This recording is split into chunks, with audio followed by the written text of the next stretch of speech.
Hello, and welcome to this video. I just recently watched Lightyear, and it got me thinking a lot about Toy Story and the relationships between Buzz and Woody. I think what makes Toy Story such a great movie is the dynamic between Woody and Buzz, as well as their individual character developments. In this video, I'll be talking about their relationships with each other, with the other toys, and how all of it influences their overall development. The relationship between Woody and Buzz at first is one of resentment, mainly from Woody's side. Woody is in denial during their first meeting because Buzz took his spot, and he's slowly becoming Andy's favorite toy. And his jealousy is a large part of the film and influences a majority of their relationship. The montage in the beginning shows how Buzz is slowly taking over without even realizing Woody's place with the rest of the toys and with Andy. The relationship between Woody and the rest of the toys in the beginning of the movie shows how Woody is primarily Andy's favorite toy and he's the one who Andy plays with the most. So he kind of acts like a leader with the rest of the toys. He's the one who lets everyone relax into their own forms and knows about most of the events going on in the family's life. For example, when Andy's birthday party gets moved up. He works with everyone and talks to all the other toys, being their friend or helping them out with something, like with the dinosaur. He acts like a pseudo-mayor to the rest of the toys, like during their staff meeting. Woody is making sure that everyone is working together and safe, and I think that he revels in this role as being the leader of all the other toys. In my opinion, it makes him more superior since he has been Andy's favorite toy for years, and he likes being the savior to almost all the other toys. This changes when Buzz is introduced, since the relationship between Buzz and the rest of the toys is different than how it is with Woody and the rest of the toys. The rest of the toys know and understand that Buzz is not really a threat to their relationship with Andy, so they're more receptive to getting to know him and being friends with him. The rest of the toys also compare Woody and Buzz a lot, especially Mr. Potato Head. He, I think, eggs Woody on the most, showing their differences and how Woody appears to be a more dated toy compared to the new and futuristic Buzz Lightyear. So when the montage ends with Woody being put away in the trunk, I think it symbolizes how Woody can't control change and how he's afraid of not being in the superior position. Woody is also the first to realize that Buzz acts as if he actually is the character Buzz Lightyear and not the toy. Woody wants to expose Buzz constantly about how he is not actually Buzz Lightyear. When Woody becomes overcome with jealousy, it leads to Buzz being pushed out of the room, and all the other toys blame Woody because they've seen how hateful and resentful he's become. This leads to the rest of the toys turning on Woody, which I think is a major turning point for his character, since Woody becomes isolated in his search for superiority against Buzz and the other toys. No one really believes him and no one really wants to be his friend anymore because the evidence is kind of stacked against him. And so he's really left to fend for himself and fix everything and realize what he's done to the environment. He's created a toxic environment. So after the window situation, Woody and Buzz's anger towards each other ends up being the reason why they're left behind by Andy and his family, which causes them to have to work together. Woody constantly tries to let Buzz know that he is a toy and doesn't really go about it the right way. He mocks him, which is counterproductive since it leads Buzz to not really believe him, and Woody eventually begins to play into Buzz's lore about saving the universe because that allows them to work together to get back to Andy. But through them working together, it actually leads them to get caught by Sid, and it creates even more problems for them since they're now stuck in the house next door.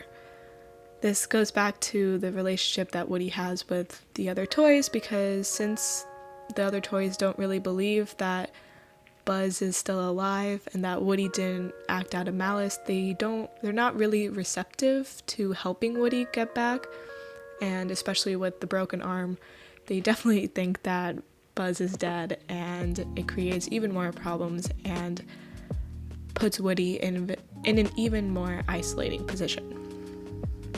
When Buzz discovers that he really is a toy, their dynamic changes.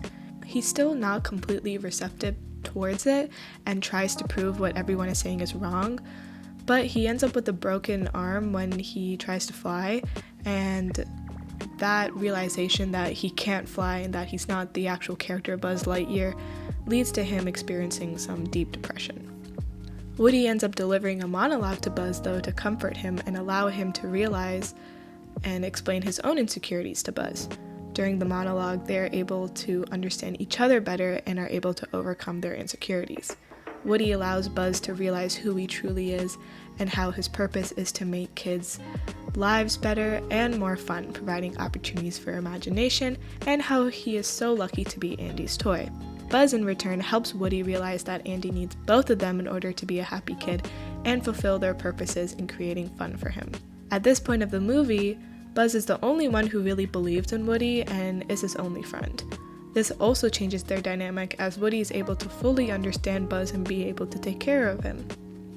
Woody ends up risking his life and his integrity to save Buzz, which shows how he gave up control and being the quote-unquote perfect toy to save his friend. I mean, they gaslighted and psychologically traumatized a kid. If that doesn't cement a friendship, I don't know what will. Woody even believes in Buzz's ability to fly when they're trying to get to the moving truck, to which Buzz counters with the falling with style line that Woody said to him in the beginning of the film.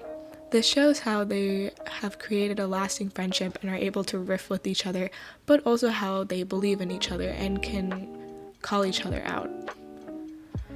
And then at the end of the movie, Woody even comforts Buzz about getting a new toy and how they'll both be able to deal with it, even though they end up getting a dog.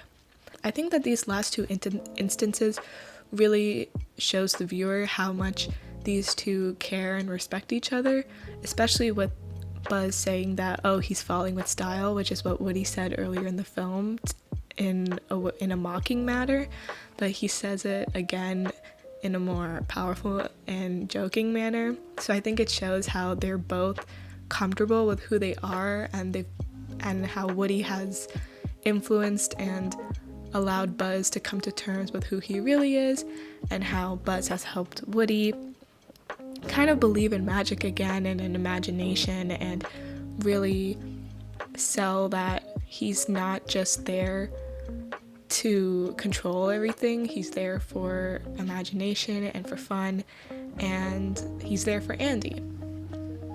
And I think that's really special. The way that they are able to lean on each other at the end of the film is really special as well, and you really get to see how their relationship changes, and it's really nice. But overall, this movie has everything from action to comedy to friendship, which is pretty much your average Pixar movie. But it's a great movie with a bunch of great characters and dynamics that really show the importance of friendship as well as how to deal with change. Woody is a great partner to Buzz because both of them are eventually able to overcome their differences and able to work together to get back to Andy, and they're able to realize their true purposes and support each other and respect each other in continuing to fulfill their purposes, which is to be toys for Andy. But yeah, if you have similar thoughts or differing thoughts, or if you thought that I missed anything, feel free to leave a comment and we can start a little discussion in the comments. If you enjoyed this video, feel free to like it. I'm going to try and make more videos like this, like video essays and discussing character developments in various movies and the dynamics of characters in various movies. So if that interests you, then subscribe to the channel. And yeah, I hope you have an amazing day or night or whenever you're watching this. And yeah, bye!